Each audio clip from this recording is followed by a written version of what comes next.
Friend, हे बघा मी आता चूल पेटवलेली आहे आणि चूल पेटवली की मग त्याच्यावर हे अंडे ठेवणार आहे। हे बघा हे आमचे घरचे अंडे आहेत, हे आमचे घरचे अंडे आहेत। इथं आमच्या इथं चुलीचे हे आहे, चुलीचं इथं स्वयंपाक करते आमची आई। हे पहा इथं आता मी चूल पेटवली आहे। मी लाकडं आणली होती मगाशी तिथून, म्हणजे मोठी पण लाकडं आहेत पण मी छोटी लाकडं आणली होती, तर मी ही लाकडं चूल पेटवणार आहे आणि चूल पेटली की मग मी त्याच्यावर अंडे ठेवणार आहे। बघा तुम्ही आता मी चूल पेटवून अंडी ठेवली त्याच्यावरती। आता इथेच मी भाकरी बनवणार आहे।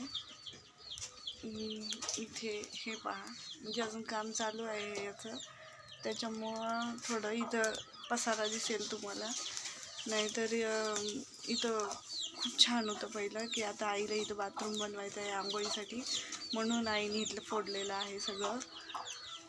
आणि तुमच्या गावाला कशी पद्धत आहे ते मला कमेंट करून सांगा।